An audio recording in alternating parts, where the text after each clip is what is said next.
This is Amend and Progress, your go-to podcast from Vodori for all things promotional material review.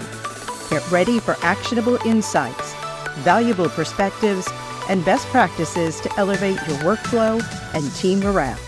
Hello, everyone, and welcome to Amend and Progress, Vodori's podcast about the material review process.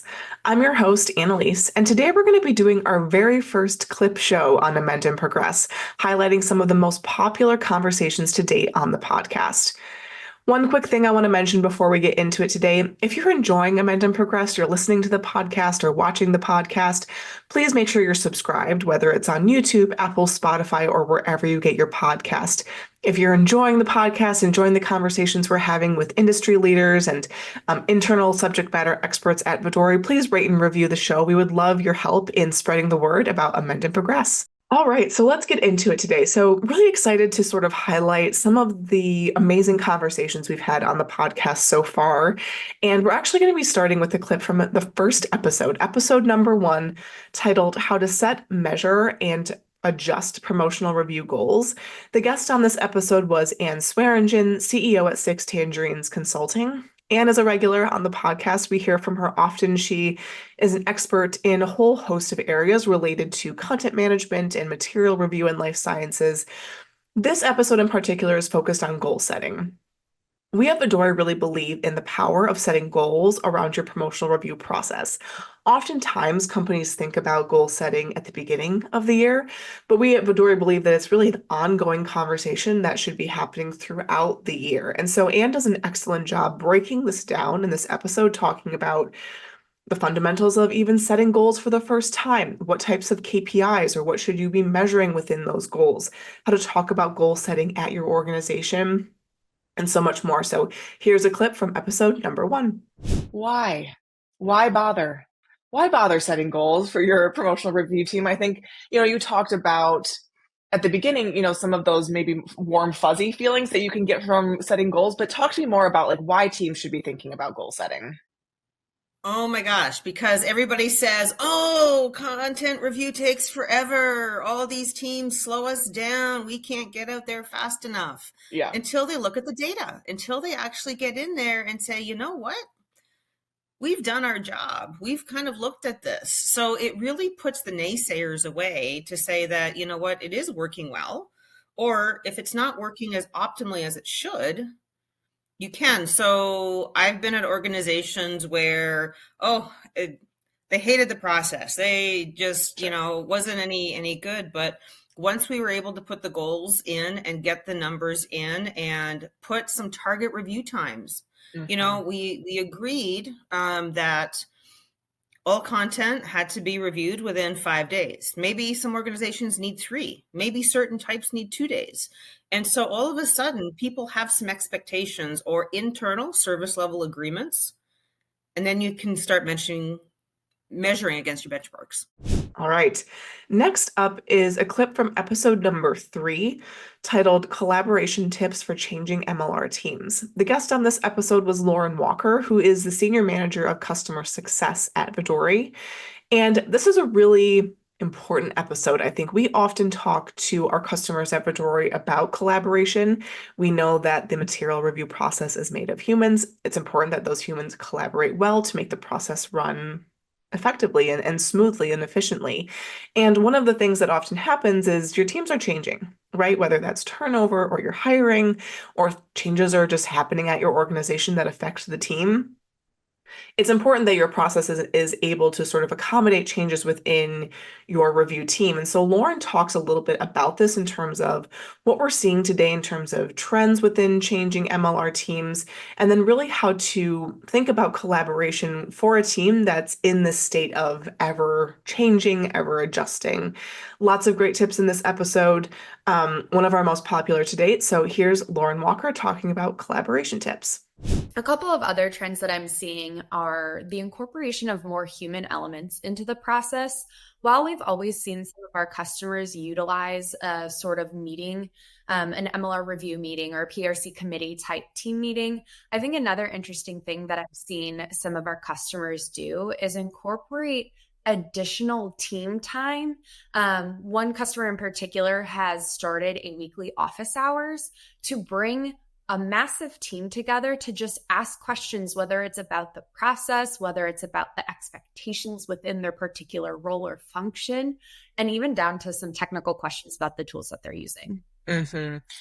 Because, of course, software like Vodori's can help facilitate collaboration, right? You can comment, you can ask questions while the piece is in review.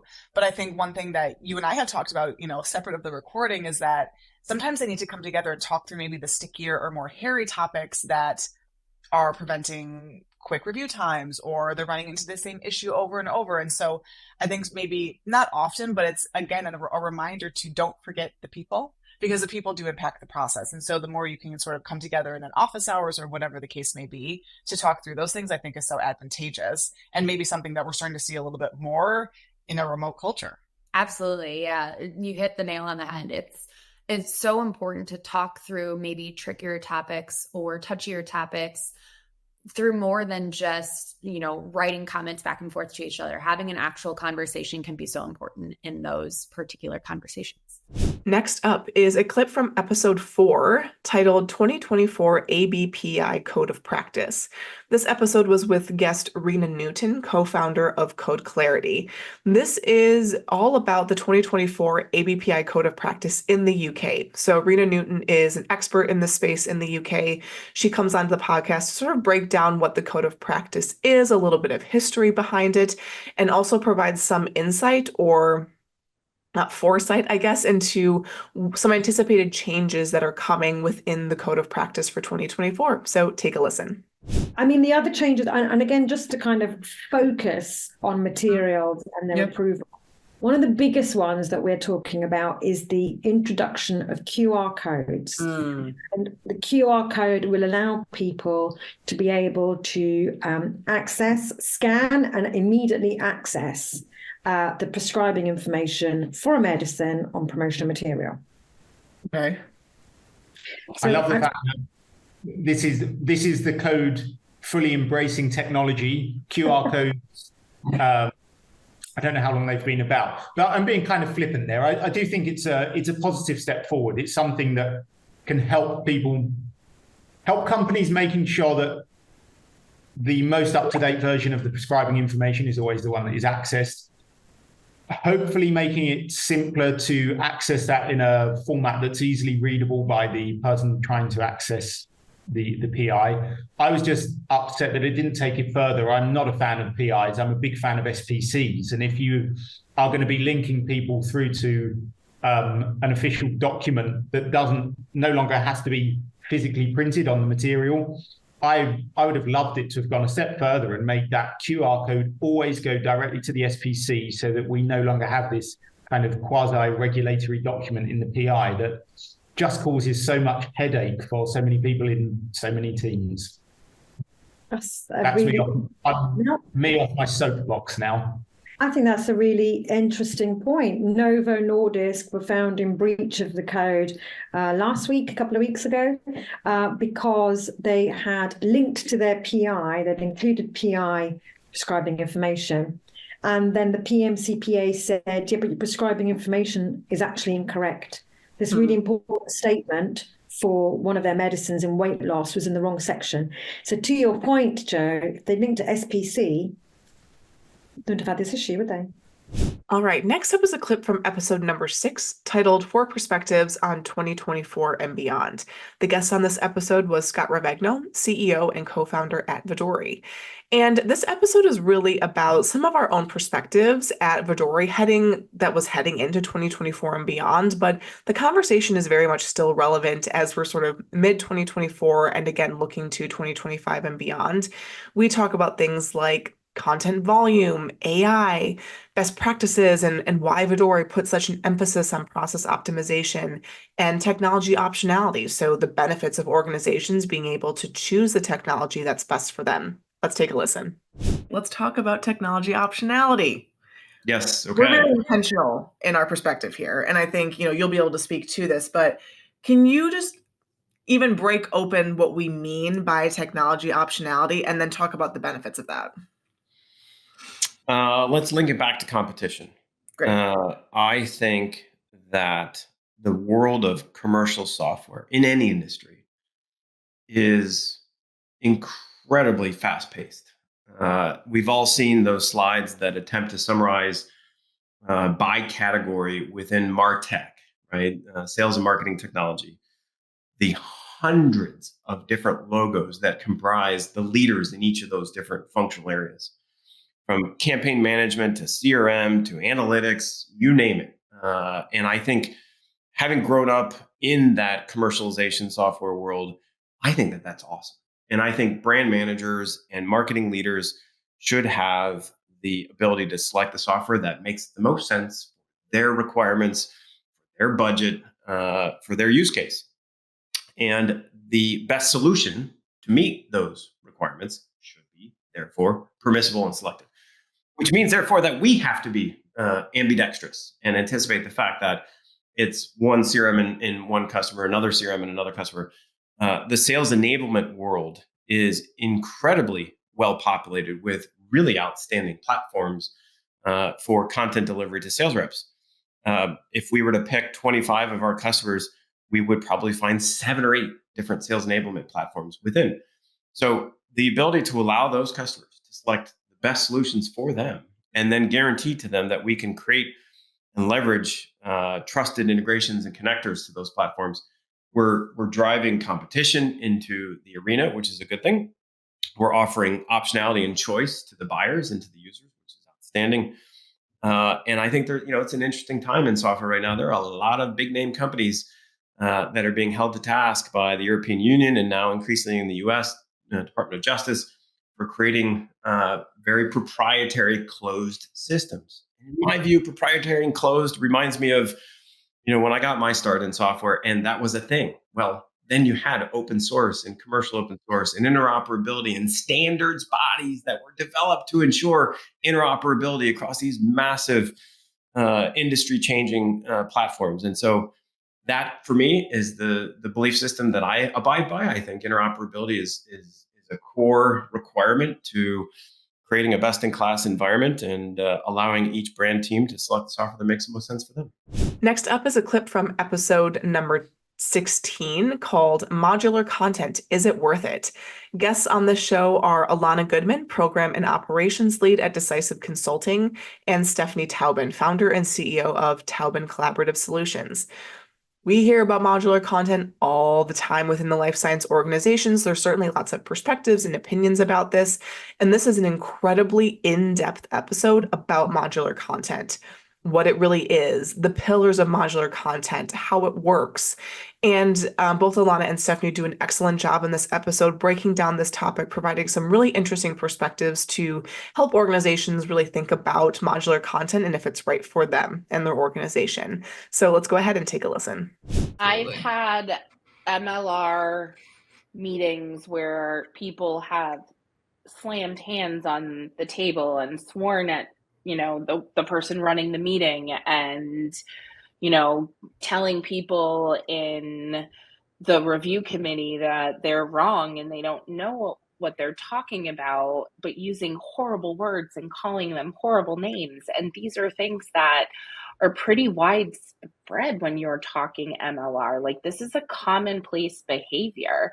And I don't think people recognize how personal MLR can be, because the reviewers are putting their personal time into reviewing your piece, and the marketers are putting their personal time in submitting the piece into the system for you, and their personal time and project managing the development of the piece, of the agency. And they, this is something that their management is holding them accountable for performing on, right? And it's personal. And, add in maybe the marketer's grandmother has the disease state that they're working on, and now it's like extra personal. And so you've got to remember that you're working with human beings. Mm-hmm. All the technology in the world does not take away the simple fact that content operations falls flat without human beings. Mm-hmm.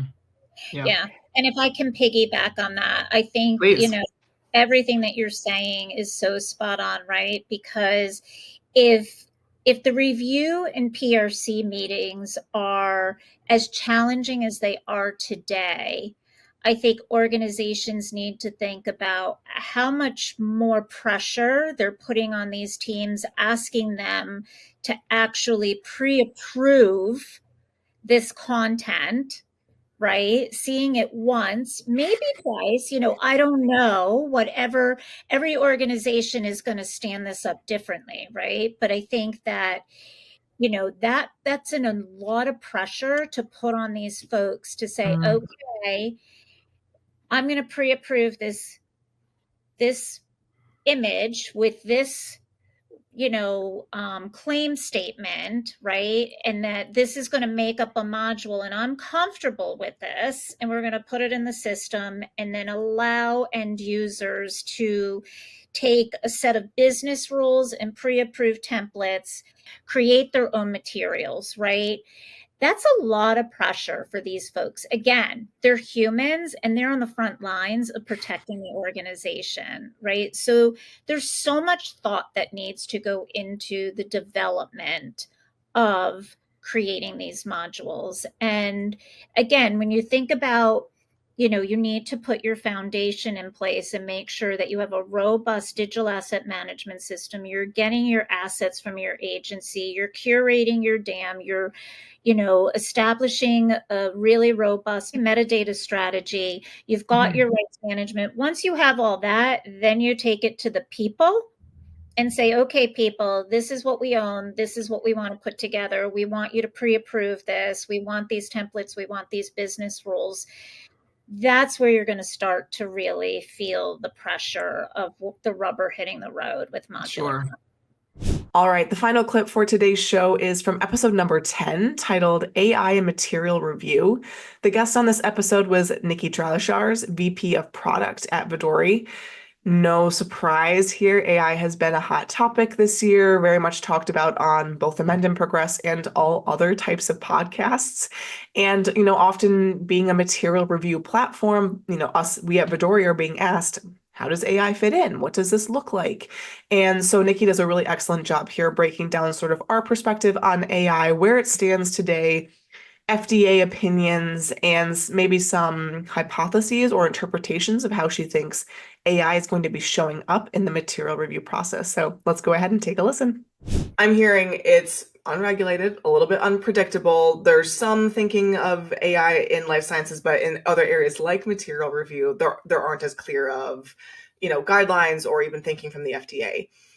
How do you anticipate, or what are sort of the ways that you think AI can amplify or elevate material review, knowing that it's not going to take that subjective task away from the human? What are some of the ways that you're thinking about infusing AI within our material review, products, and just like some examples of how you think this is going to show up? Yeah, I think that, we see the greatest opportunity for AI to improve the inputs going into the MLR review process. The reviewer's time is really precious, and they often have a lot to review and a limited amount of time to do so.